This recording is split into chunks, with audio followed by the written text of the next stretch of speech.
No, don't take me seriously. You're not taking how I feel really seriously. I'm taking how you feel. I've had it. I'm exhausted. This is going nowhere. Oh. And of course, I'm gonna check if you're following me and be like, and you're not following me. You actually don't care. Bonjour, salut, it's me, and this time we're in Franglais. Here I am today to talk to Josephine de Baume, who's a close friend of mine, and she's going to try and imbue me with her Frenchness. Let's go. Dis-moi bonne chance. Bonjour. Salut. Let's do a French kiss. Finally, I've been trying for so long. Yeah.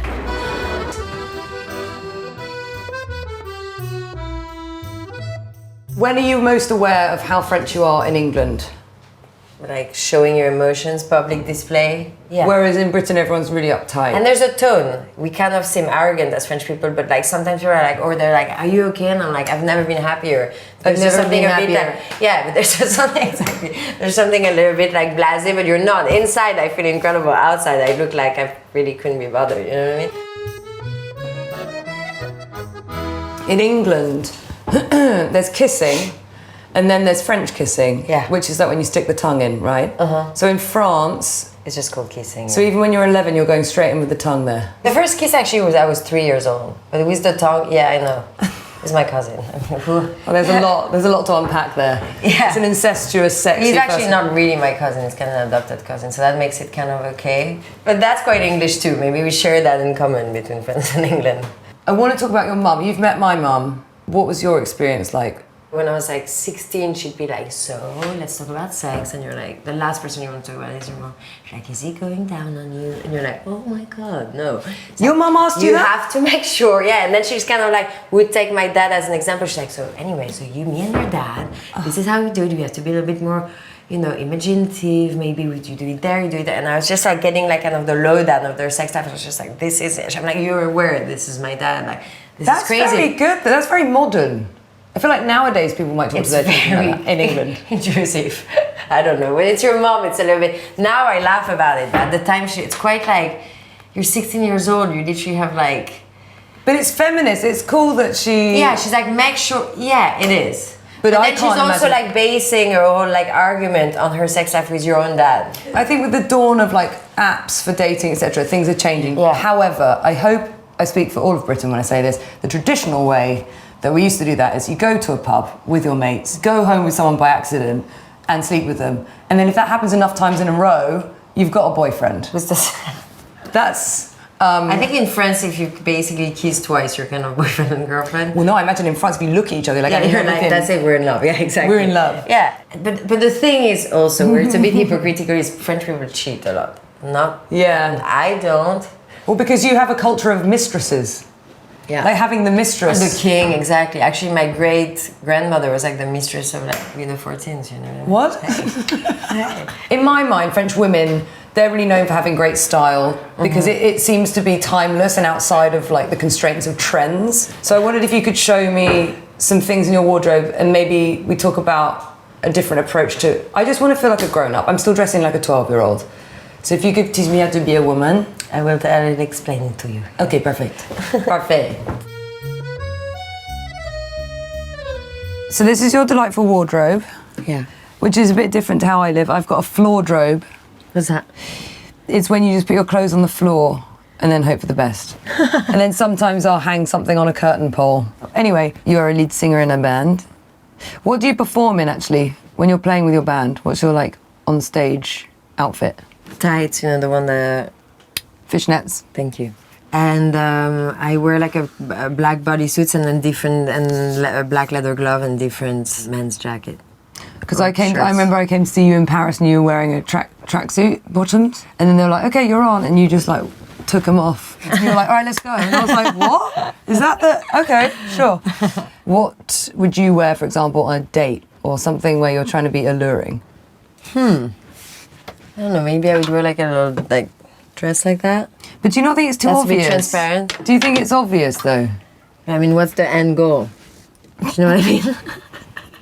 That's a good point. So I should be less embarrassed by the fact that I probably do want to get laid and just admit it and own it rather than being like, oh, nothing to see here. Like it's going to be a big surprise. You said your mum bought you some of your first lingerie. She's like, I think you should wear something like that. Age 12 is almost like borderline inappropriate. And you're like, well, I can't wear a pajama. She's like, now it's time to move on to this. This one is baffling. So my mother, that was last Christmas, got me that. That's beautiful. To sleep in. First of all, I think she thinks I'm about 20 centimeters higher than my actual height. I love your mum. These are your pants. Like my mom gave me that. Thank you, Mom. See, they're quite big. Thank you, Mom. She thinks that would be a pyjama for my mom. That is not an underwear. I see. So you wouldn't get, like, for example, I just want to show you my pants today. Oh, Jesus. You get 5 in a pack. Yeah. That's what I wore when I was like 8 years old, baby. Listen, in the fallow years when I'm very single, I'm happy with my 5-pack of pants. But then if you meet someone by accident... But it's always by accident. I think white cotton knickers are sexy. Maybe I've aged out of that being like a provocative look. Because in my mind I'm like, ooh, Lolita. It's like, no, like Bridget. Sometimes I wear boxers, like tight but boy ones. Yeah. Again, it's a multi-pack. This time it's... My God, you're going to save me so much money, Alexa. I can't wait. Because when I lose one, it's like a catastrophe. You'll save at least £12, I think, per pair of knickers. Yeah. I just wanted to see your pants, really, and make sure we're on the same page, and we're absolutely not. One of my favourite French phrases, I want to put it on a T-shirt, is J'ai de vague à l'âme. Yeah. And that's actually the name. You've got a song called... The song is called La Mariée Vague à l'âme. The reason I liked it was because someone said it to me, and I said, what does that mean? And they said, in a very French way, it's kind of impossible to tell you what it means because you don't really have the like emotional vocabulary for it. It's true. And I was like, give it a go. And they were like, it means like your soul is in the waves. It means waves to my soul. Waves to my soul. Which is kind of means like there's a melancholy aspect to it, but it's kind of like heavier. Right. Yeah. And do you sing in French? Yeah. Do you ever sing in English? There's a couple songs on the Film Noir record which is in English, but it's mostly in French. What's a good French phrase for me to deploy that makes me sound like sophisticated and sexy? There's one I really like. Yeah. It's Je prends mes clics et mes claques et je me casse. Je prends me cliquer, me claquer. Je me casse. Je me casse, what does it mean? I take my bits and bobs and I'm out. Oh. Yeah. Where would I say that though? To like introduce a bit of drama in your relationship. Why would I want drama? To make it more exciting. So I'm in a relationship. Yeah. Let's just say, and it's getting a bit boring. It's getting a bit same. Yeah. Like, how would I spice it up? So like, we're just having a conversation, for example, Yeah, and you'll teach me how to insert the drama. Hi, Josephine. How was your day? How did it go on the shoot today? Is that all you have to ask me? How was my day? So you'll just like pop that in willy-nilly, just to create a bit of tension. Yeah, tension, validation. Also, of course, that's what you're looking for at the end of the day. Okay. Yeah. No, of course not. You never ask me how I feel. You never actually mean like, how are you? It's like, how's my day? You don't care. You're just passing through saying, how's my day? Do you actually care how my day was? So you'd probably be like, oh, it's I'm funny. sorry. Yeah, Do you care? Are you present? Are you there? Like, are we a team? Are we like, are you actually interested? Wow. Then continue. Are you interested? Yeah, of course I'm. When you said that, what did you actually think? Did you care? Yeah, no, I really care. Yeah. I just thought that Because you ask me the same question every day, but you never really get to the bottom of things. No, I just was intrigued to know how this particular shoot went because I know that you were really looking forward to it. See, that's nice. So you care a little bit. You're like, but the truth is, you never really ask me how I'm doing. Well, how are you doing inside? Yeah, but see, you don't mean it. Now you're laughing. It's impossible. It's exhausting. You're always laughing. Just laugh about this kind of things. You don't take me seriously. You're not taking how I feel really seriously. I'm taking how you feel. No, I've had it. I'm exhausted. This is going nowhere. I can never get what I want from you. Do you actually know me? Do we know each other? Yeah, I feel like we know each other very well at this point. Then you want to slam a door, maybe? Okay. You go like that. Slam a door. Oh, wait, then you slam it better. Okay. Oh. Then of course I'm gonna check if you're following me. And you're not following me. You actually don't care. So what? You're just gonna sit there and wait for me to come Can back? I try and slam it? Yeah. Okay, you sit there. Okay. Well, maybe we shouldn't even go there then. Perfect. Well done. Thank you.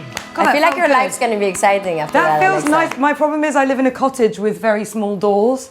so I can't really slam it. I have to just sort of put it back on the latch. You can't. That's not gonna work. Josephine. Yes. Thank you so much for talking to me. Thank you for coming. I do feel un petit peu more French. Yes. Un peu more French. Yeah. You do a good French accent though. You could fake it on your next date. Hello, See how you Alexa. Why are you not looking at me?